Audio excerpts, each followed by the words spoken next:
सभी बच्चों को जय हिंद। मैं सुरेश सुके, स्थान कुंटा, जिला सुकमा, छत्तीसगढ़। बच्चों, आज हम कक्षा 12वीं विषय राजनीति विज्ञान अध्याय 9 वैश्वीकरण पढ़ेंगे।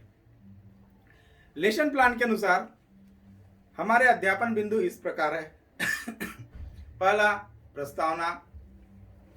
दूसरा, वैश्वीकरण का अर्थ। तीसरा, वैश्वीकरण के आयाम। चौथा, वैश्वीकरण के आर्थिक, सामाजिक एवं राजनीतिक पक्ष। पांचवा, वैश्वीकरण के समक्ष चुनौतियां। छठवां, भूमंडलीकरण के प्रभाव। सातवां, वैश्वीकरण विरोधी आंदोलन। आठवां, वैश्वीकरण के सकारात्मक एवं नकारात्मक प्रभाव। और नौवां, वैश्वीकरण की सफलता हेतु सुझाव। तो बच्चों, अब हम हमारा आज का अध्याय स्टार्ट करते हैं। अध्याय 9 वैश्वीकरण। तो बच्चों, सबसे पहले अपन इस अध्याय में यह पता करते कि वैश्वीकरण होता क्या है। तो वैश्वीकरण सबसे महत्वपूर्ण चीज है वैश्वीकरण का, वो है अर्थव्यवस्था। तो अभी अर्थव्यवस्था क्या होती है? तो अर्थव्यवस्था वो होती है कि हर व्यक्ति को अपनी जीविका उपार्जन के लिए कुछ न कुछ काम करना पड़ेगा। उस काम के बदले उसको धन मिलेगा। उस धन से वो अपनी विभिन्न प्रकार की आवश्यकताओं की पूर्ति करता है। जैसे मैं शिक्षक हूं, मैं पढ़ाता हूं, मुझे वेतन मिलेगा।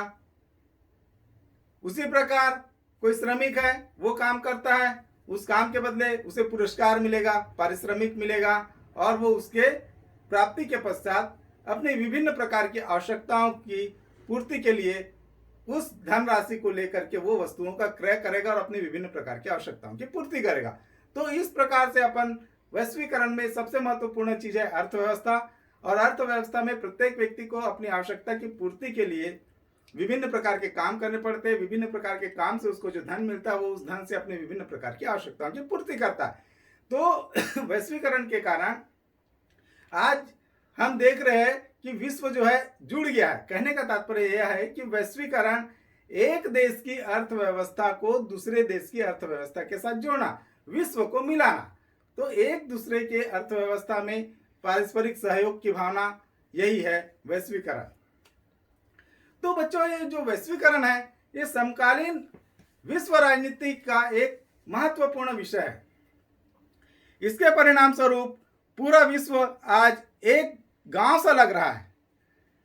दुनिया के एक हिस्से के लोग दूसरे हिस्से से जुड़ गए। सूचना तथा प्रौद्योगिकी क्षेत्र में जो वृद्धि हुई है, जो क्रांति आई है, इस जुड़ाव का सबसे महत्वपूर्ण कारण है वैश्वीकरण। कई आलोचक वैश्वीकरण को विकसित देशों का विकासशील देशों के प्रभाव के रूप में देखते हैं। इसलिए विकासशील देशों में इसके प्रतिरोध में आंदोलन शुरू हो गए हैं। भारत दुनिया में जनसंख्या की दृष्टि से दूसरा स्थान पर है। अतः वैश्वीकरण के इस बहुआयामी प्रसार से हमारा भारत देश भी अलग नहीं रह सकता। यहाँ के लोग भी विश्वव्यापी प्रसार से प्रभावित हुए हैं, वैश्वीकरण से प्रभावित हुए हैं। अन्य विकसित देशों की तरह यहाँ भी वैश्वीकरण के प्रतिरोध के नाम पर विभिन्न सामाजिक संगठन आंदोलन चला रहे हैं। वैश्वीकरण का संबंध उदारीकरण, निजीकरण से है। तो उदारीकरण और निजीकरण क्या है? उदारीकरण आयात निर्यात की नीति में ढील देना उदारीकरण। निजीकरण किसी भी उद्योग, व्यापार, वाणिज्य, उसमें जिस व्यक्ति के पास पैसा ज्यादा होता है, वो अपने पैसे के दम पर निजी स्वामित्व के आधार पर उद्योग स्थापित करता है, बड़े बड़े फैक्ट्रियां लगाता है, और बड़े बड़े जो शिक्षण संस्थाएं हैं, इस प्रकार से अपने खुद के पैसे पर निजी स्वामित्व के आधार पर जो व्यवसाय करते हैं, उसको निजीकरण कहा जाता है। इनका मुख्य उद्देश्य होता है निजीकरण का कि लाभ कमाना। तो इस प्रकार से वैश्वीकरण का संबंध उदारीकरण, निजीकरण से है। अंतरराष्ट्रीय जगत में आज वैश्वीकरण की धारणा का व्यापक प्रयोग होता जा रहा है। वैसे इसका प्रयोग अधिकतर सामाजिक, व्यापारिक प्रक्रियाओं के संबंध में दिखता है। यह विश्व के सभी भागों में रहने वाले लोगों के बीच में सामाजिक, राजनीतिक, आर्थिक, व्यापारिक एवं सांस्कृतिक संबंधों को बढ़ाने की एक व्यापक प्रक्रिया है। अब हम पढ़ेंगे बच्चों वैश्वीकरण का अर्थ। बच्चों ये बात परीक्षा में कई बार पूछा जा चुका है, वैश्वीकरण का अर्थ लिखिए, निजीकरण का अर्थ लिखिए, उदारीकरण का अर्थ लिखिए। तो वैश्वीकरण एक देश की अर्थव्यवस्था को दूसरे देश की अर्थव्यवस्था के साथ जोड़ना वैश्वीकरण कहलाता है। तो इसके अंतर्गत किसी वस्तु, सेवा, विचार पद्धति अथवा सिद्धांत को विश्वव्यापी बनाना ही उस वस्तु, सेवा, विचार पद्धति अथवा सिद्धांत का भूमंडलीकरण या वैश्वीकरण कहलाता है।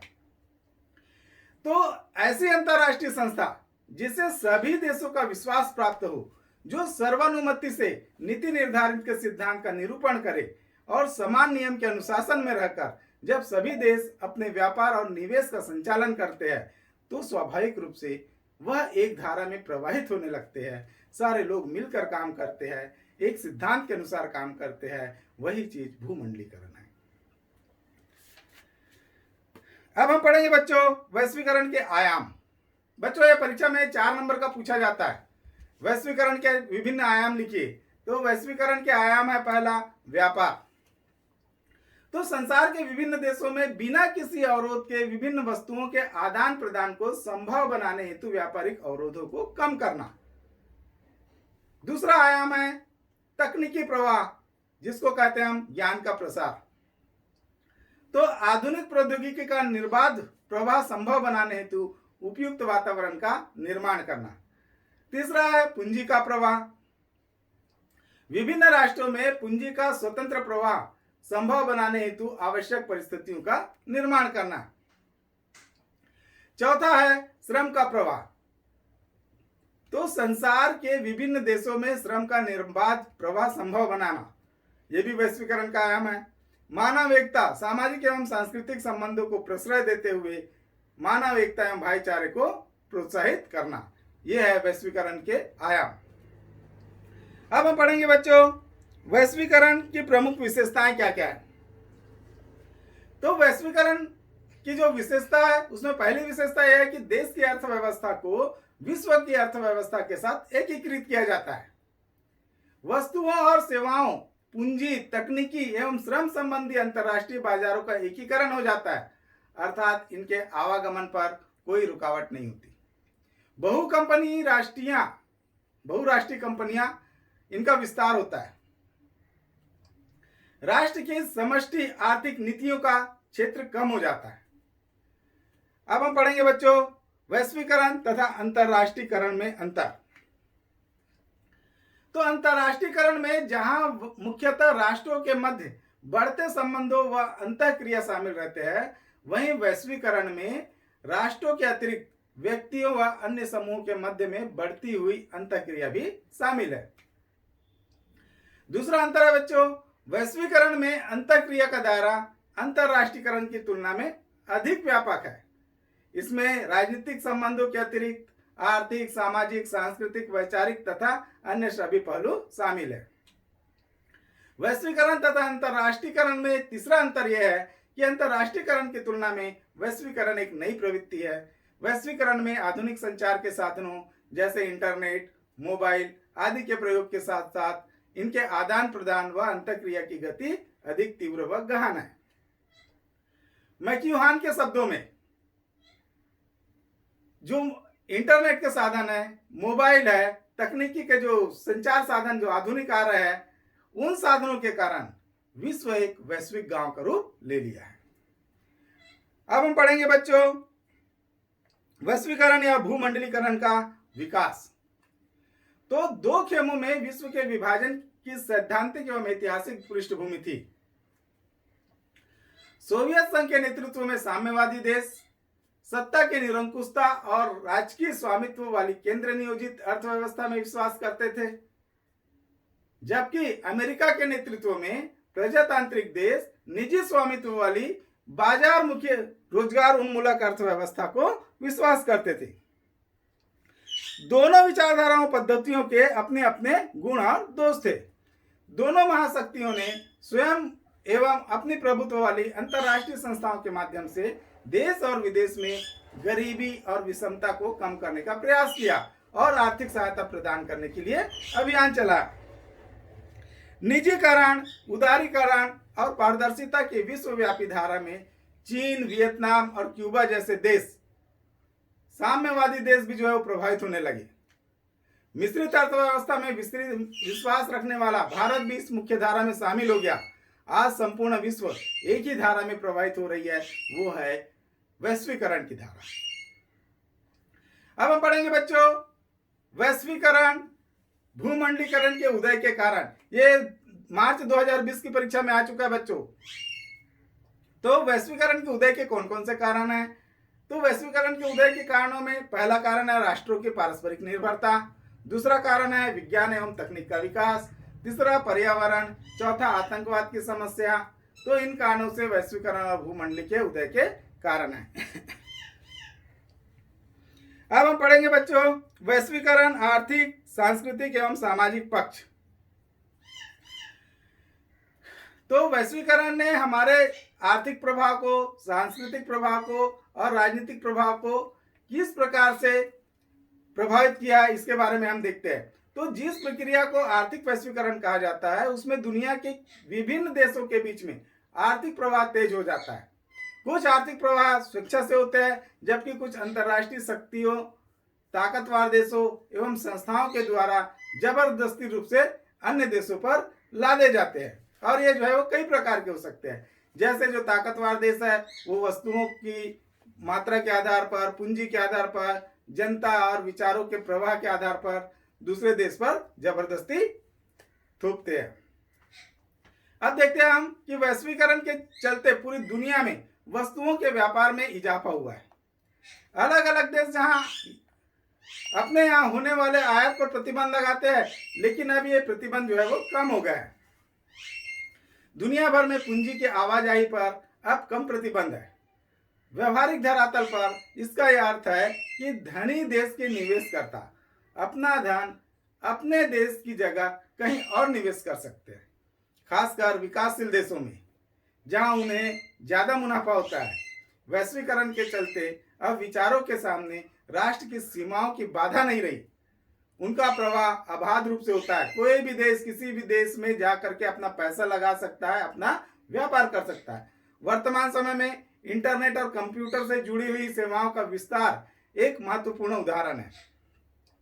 जो भी हो, वैश्वीकरण के कारण जिस सीमा तक वस्तुओं और पूंजी का प्रवाह बढ़ा है, विकसित देश अपनी वीजा नीति के जरिए अपनी आय, अपनी राष्ट्रीय सीमाओं को बड़ी सतर्कता से अभेद बनाए रखते हैं, ताकि दूसरे देशों के नागरिक विकसित देशों में आकर कहीं उनके नागरिकों के नौकरी धंधे न हथिया लें। वैश्वीकरण के कारण दुनिया के अलग अलग हिस्सों में सरकारों ने एक साथ आर्थिक नीतियों को अपनाया है, लेकिन विश्व के विभिन्न भागों में इसके परिणाम बहुत अलग अलग है। आर्थिक वैश्वीकरण के कारण पूरे विश्व में जनमत बड़ी गहराई से बढ़ गया है। आर्थिक वैश्वीकरण के कारण सरकारें अब कुछ अपनी जिम्मेदारियों से अपने हाथ खींच लिए हैं। आर्थिक वैश्वीकरण से आबादी के छोटे तबके को फायदा हो रहा है। जो अमीर वर्ग है, संख्या जिनकी बहुत कम है, वो अमीर होते जा रहे हैं, जबकि नौकरी और जन कल्याण, शिक्षा, स्वास्थ्य, सफाई की सुविधा, इसके लिए सरकार पर आश्रित रहने वाले लोगों की जिंदगी बदहाल हो गई है। सामाजिक न्याय के पक्षधर इस बात पर जोर देते हैं कि कुछ सांस्थानिक उपाय किए जाने चाहिए, सामाजिक सुरक्षा कवच तैयार किए जाना चाहिए, जो समाज के लोगों को, जो लोग आर्थिक रूप से कमजोर है, उन पर वैश्वीकरण के दुष्प्रभाव को कम किया जा सके। गरीब देश आर्थिक रूप से बर्बादी की कगार पर पहुंच जाएंगे वैश्वीकरण के कारण। खासकर इन देशों के गरीब लोग एकदम बदहाल हो जाएंगे। कुछ अर्थशास्त्रियों ने आर्थिक वैश्वीकरण को विश्व का पुनः उपनिवेशीकरण कहा है। आर्थिक वैश्वीकरण की प्रक्रियाओं के समर्थकों का तर्क है कि इससे समृद्धि बढ़ती है। वैश्वीकरण के समर्थक लोग क्या कर रहे हैं कि इससे देश की समृद्धि बढ़ती है और खुलेपन के कारण ज्यादा से ज्यादा आबादी खुशहाली के जीवन में व्यतीत करती है। व्यापार के बढ़ने से हर देश को अपना बेहतर कर दिखाने का मौका मिलता है, इससे पूरी दुनिया को फायदा होता है। इन लोगों का कहना है, समर्थकों का, कि आर्थिक वैश्वीकरण अपरिहार्य है और इतिहास की धारा को अवरुद्ध करना कोई बुद्धिमानी नहीं है। वैश्वीकरण के फलस्वरूप विश्व के विभिन्न भागों में सरकार, व्यवसाय तथा लोगों के बीच में जुड़ाव बढ़ गया है। अब हम पढ़ेंगे बच्चों वैश्वीकरण का सांस्कृतिक प्रभाव। तो वैश्वीकरण के कारण दुनिया के विभिन्न भाग सांस्कृतिक दृष्टि से एक दूसरे के नजदीक आ रहे हैं। हम अपने देश का ही उदाहरण देखते हैं। हम जो कुछ भी खाते पीते पहनते हैं और सोचते हैं, इन सब पर वैश्वीकरण का प्रभाव असर दिखता है। हम जिन बातों को अपनी पसंद करते हैं, वे बातें भी वैश्वीकरण के असर में तय होती है। वैश्वीकरण के सांस्कृतिक प्रभाव को देखते हुए इस भय को बल मिलता है कि यह प्रक्रिया विश्व की संस्कृतियों को खतरा पहुंचाएगी। वैश्वीकरण सांस्कृतिक समरूपता ले आता है। सांस्कृतिक समरूपता का अर्थ यह नहीं कि विश्व संस्कृति का उदय हो रहा है, बल्कि विश्व संस्कृति के नाम पर दरअसल शेष विश्व में पश्चिमी सभ्यता लाती जा रही है। हमारी सभ्यता लुप्त होती जा रही है और वैश्वीकरण के कारण हम विदेशों की संस्कृति को अपनाए जा रहे हैं। कुछ लोगों का तर्क है कि बगैर, आज हम देखते हैं बर्गर, हमारे खाने में पिज्जा बर्गर ये बहुत प्रचलन हो गया है। उसी प्रकार से अमेरिका में जो लोकप्रिय जीन्स है, वो जीन्स जो है विश्व के जीवन शैली में, लोगों की जीवन शैली में गहरा प्रभाव डाल रही है। आज हर इंसान जो जीन्स पहनता है उसके पास नीली कलर की जीन्स मिलेगी। तो इस प्रकार से वैश्वीकरण के कारण राजनीतिक और आर्थिक रूप में प्रभुत्वशाली संस्कृति कम ताकतवर समाजों पर अपनी छाप छोड़ती है और संसार वैसा ही दिखता है जैसा ताकतवर देशों की संस्कृति इसे बनाना चाहती है। अक्सर दुनिया में मैकडोनाल्डकरण की ओर इशारा किया जा रहा है। उनका मानना है कि विभिन्न संस्कृतियां अब अपने को प्रभुत्वशाली अमेरिकी ढर्रे में ढालने लगी है। पूरे विश्व की समृद्ध सांस्कृतिक धरोहर धीरे धीरे खत्म होती जा रही है। इसीलिए केवल गरीब देशों के लिए ही नहीं, बल्कि समूची मानवता के लिए वैश्वीकरण खतरनाक है। इसके साथ ही साथ यह मान लेना एक भूल है कि वैश्वीकरण सांस्कृतिक प्रभाव सिर्फ नकारात्मक है। संस्कृति कोई जड़ वस्तु नहीं होती। हर संस्कृति हर समय बाहरी प्रभावों को स्वीकार करती रही है। कभी कभी बाहरी प्रभावों से हमारी पसंद नापसंद का दायरा बढ़ता है, तो कभी इनके परंपरागत सांस्कृतिक मूल्यों को छोड़े बिना संस्कृति का परिष्कार होता है। बर्गर, मसाला डोसा, इसका कोई विकल्प नहीं है। इसलिए बर्गर से वस्तुतः हमारी संस्कृति को कोई खतरा नहीं है। इससे मात्र इतना हुआ कि हमारे भोजन में एक नई जो भोजन है वो शामिल हो गई। अब हम देखते हैं बच्चों, सांस्कृतिक धरातल के अंतर्गत पर्यटन के सिलसिले में हमारा बस्तर बहुत प्रसिद्ध है। यहाँ सबकी मन्नत पूरी करने वाली बस्तर की देवी माई दंतेश्वरी विश्व प्रसिद्ध है।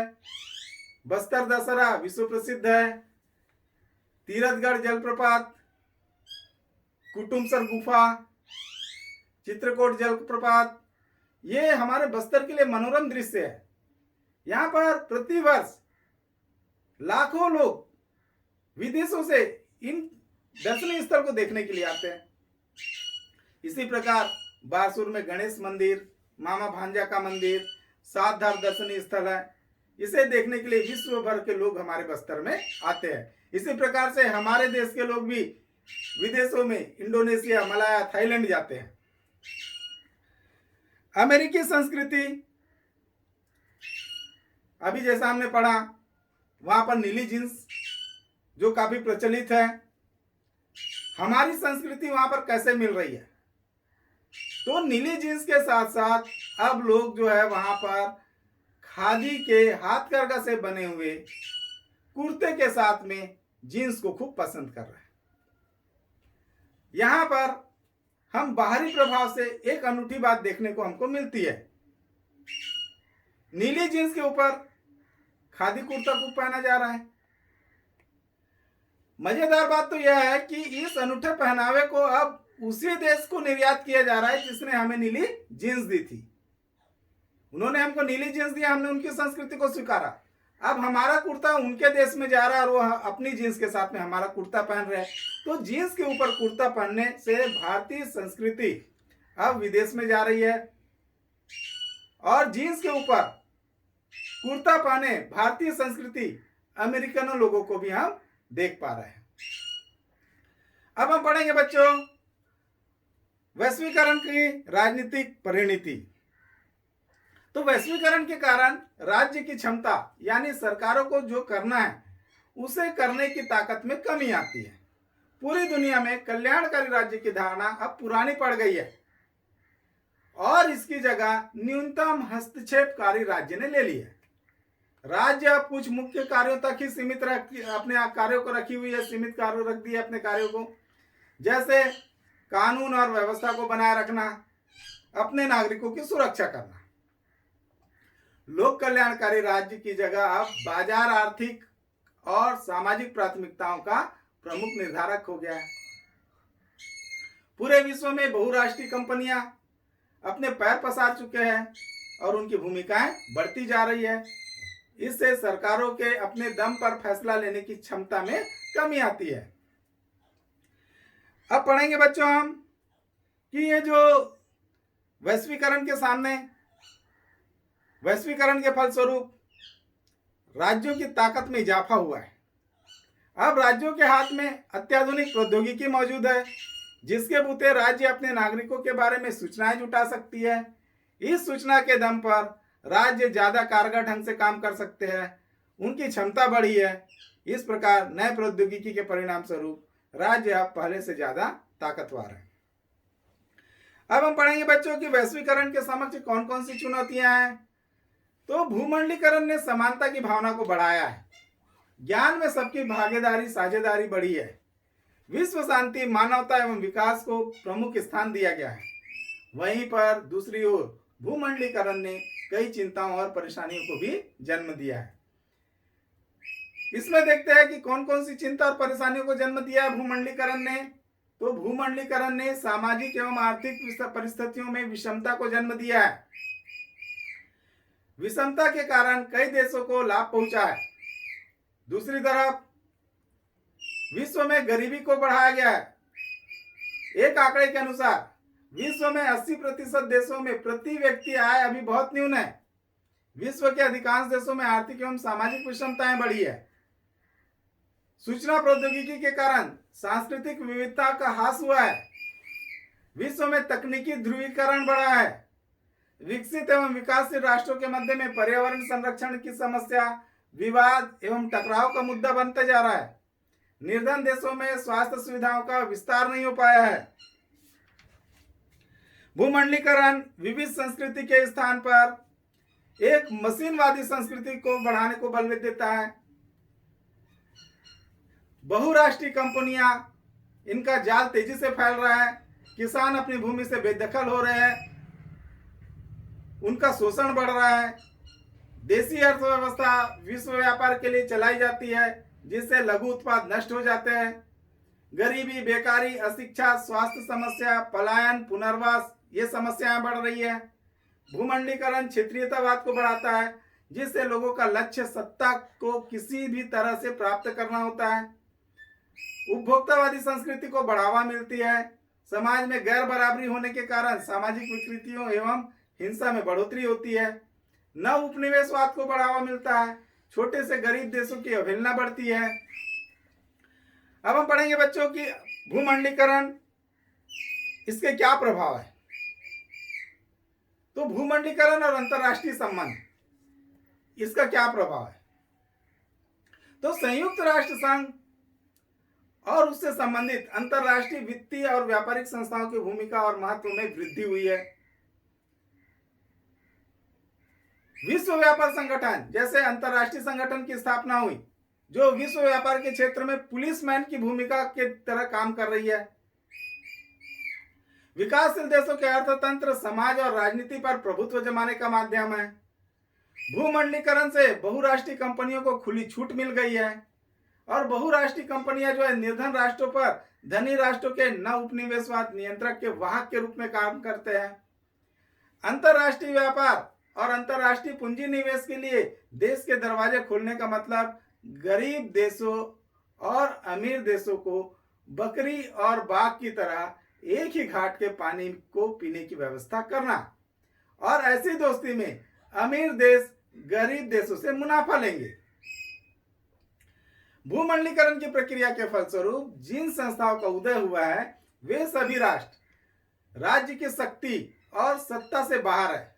यहाँ तक कि भूमंडलीकृत होते अंतरराष्ट्रीय संबंधों में राष्ट्र एकमात्र एजेंट के रूप में नहीं रह गए, अब उन्हें अनेक अभिकर्ता मिल गए हैं जो नई उभरती व्यवस्था में प्रमुख भूमिका निभा रहे हैं। इसमें गैर सरकारी संगठन, पर्यावरण संबंधी आंदोलन, बहुराष्ट्रीय निगम, जातीय राष्ट्रीयताएं और बहुराज्यीय एवं क्षेत्रीय संगठन भी शामिल है। लोगों, वस्तुओं, सेवाओं, विचारों व सूचनाओं के आवागमन अत्यंत सरल हो गए। भूमंडलीकरण की प्रक्रिया विश्वव्यापी संचार व्यवस्था, बहुराष्ट्रीय निगमों के उत्पाद तथा बड़ी कंपनी, बड़े लोगों का संसार के एक भाग से दूसरे भाग के आवागमन, इन सबसे विश्व स्तर पर लोगों के सामाजिक एवं सांस्कृतिक रुझानों को भी प्रभावित किया है। बढ़ते हुए भूमंडलीकरण ने घरेलू अर्थव्यवस्थाओं को न केवल एक दूसरे पर निर्भर बना दिया है, परंतु वे काफी हद तक बहुराष्ट्रीय निगमों द्वारा किए जाने वाले पूंजी निवेश पर भी निर्भर हो गई है। राष्ट्र राज्य की समरूपता के लिए भूमंडलीकरण को इसलिए खतरा माना जाता है क्योंकि राष्ट्रों की सरकारों पर अंतर्राष्ट्रीय संधियों, समझौतों को लागू करने के लिए दबाव बनाया जाता है, जिसमें अंतर्राष्ट्रीय दबाव को समुदाय को प्रसन्नता होती है। इसके कारण राष्ट्रीय सरकारों को बहुराष्ट्रीय संधियों द्वारा विभिन्न मुद्दों पर निर्धारित मापदंडों तथा उनकी मांगों के सामने झुकना पड़ता है। अब हम पढ़ेंगे बच्चों वैश्वीकरण और विरोधी आंदोलन। तो वैश्वीकरण में व्यापार, तकनीकी विकास में सहभागिता, उत्पादन, अर्थतंत्र तथा विदेशी पूंजी निवेश की मुख्य बातें हैं। ऐसी स्थिति में अंतर्राष्ट्रीय संस्थाओं की सहायता लेना बहुत जरूरी हो जाता है। इन अंतर्राष्ट्रीय संस्थाओं में जो सहायता देते हैं उनमें विश्व बैंक, अंतर्राष्ट्रीय मुद्रा कोष, विश्व व्यापार संगठन तथा विभिन्न व्यापारिक संगठन समूह हैं। ऐसा माना जाता है कि सभी जगह बहुराष्ट्रीय कंपनियों का वर्चस्व हो जाएगा, जिससे छोटी स्थानीय कंपनियों को हानि होगी। यह भी माना जाता है कि विदेशी पूंजी निवेश को अपनी ओर आकर्षित नहीं कर पाएगी। वामपंथी विचारधारा के समर्थक इसका विरोध इस आधार पर करते हैं कि यह जो है पूंजीवादी व्यवस्था का समर्थक है और मार्क्सवादी इसे साम्राज्यवादी तथा पूंजीवादी व्यवस्था के विस्तार का साधन मानते हैं।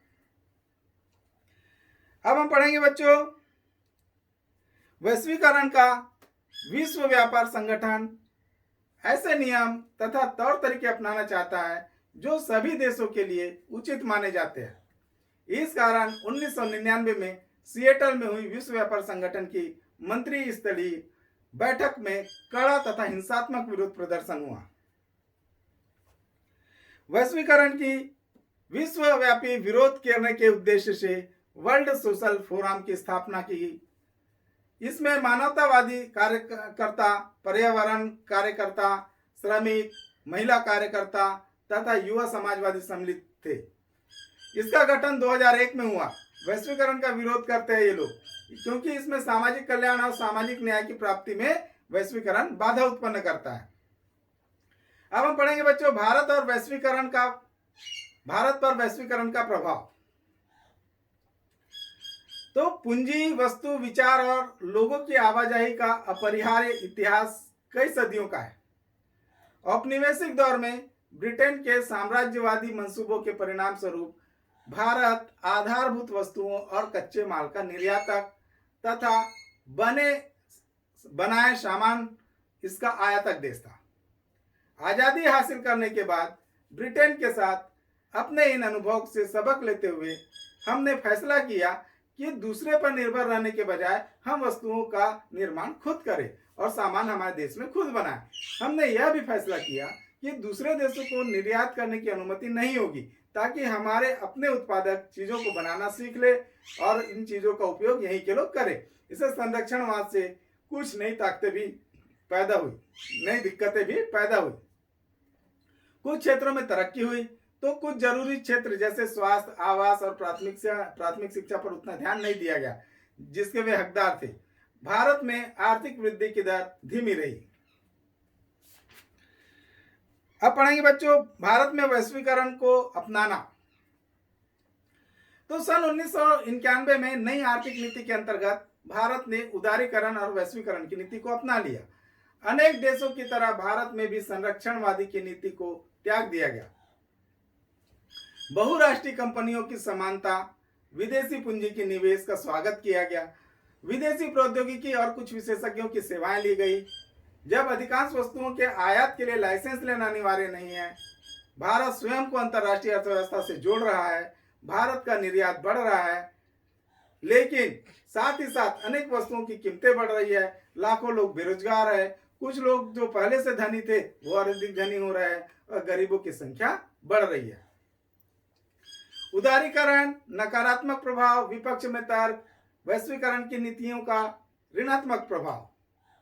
तो कृषि की अवहेलना हुई है, विकास प्रक्रिया या गहरी केंद्रीकरण हुआ है, आर्थिक औपनिवेशिकवाद हुआ है, उपभोक्तावाद का फैलाव हुआ है, सांस्कृतिक ह्रास हुआ है।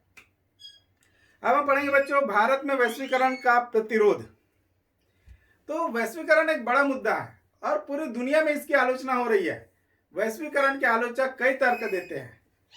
वैश्वीकरण विश्वव्यापी पूंजीवाद का एक खास अवस्था है जो धनिकों को और ज्यादा धनी और गरीबों को और ज्यादा गरीब बनाती है।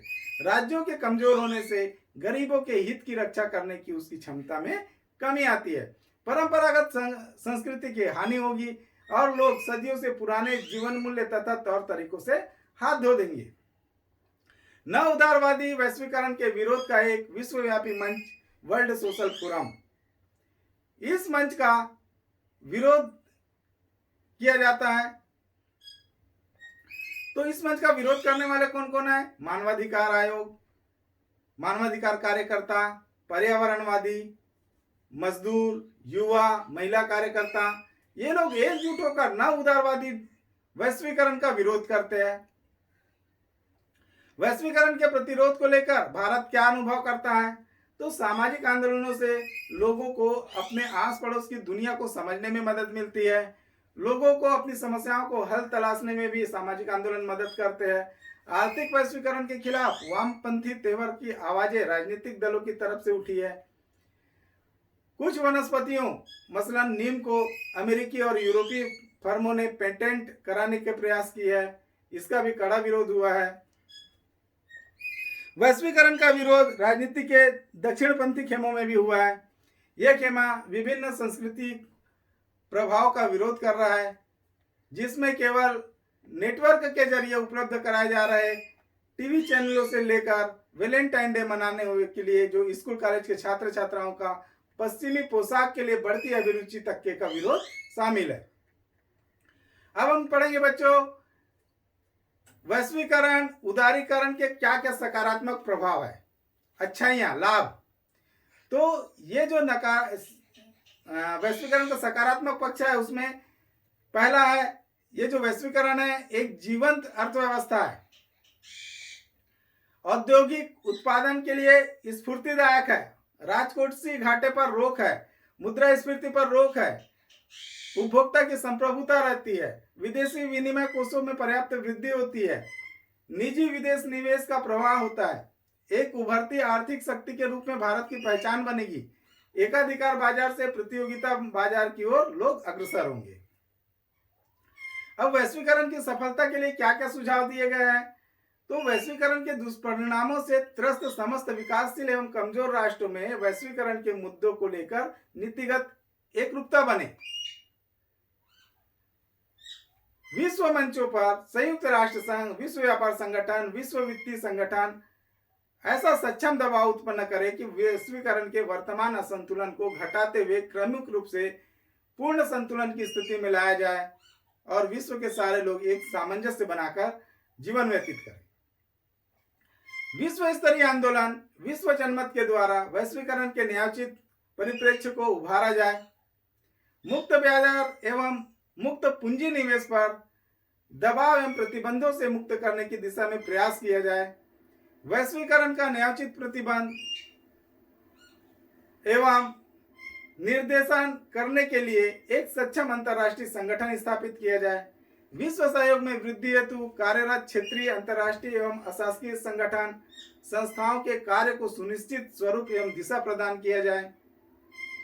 वैश्वीकरण के संभावित खतरों का आकलन करके सामूहिक प्रयास के द्वारा उनको दूर करने के लिए कदम उठाया जाए। वैश्वीकरण को सत प्रयासों के द्वारा अंतर्राष्ट्रीय विकास, समृद्धि एवं भाईचारे की एक श्रेष्ठ प्रक्रिया बनाया जाए। अब हम पढ़ेंगे बच्चों वैश्वीकरण नीतियों का मूल्यांकन।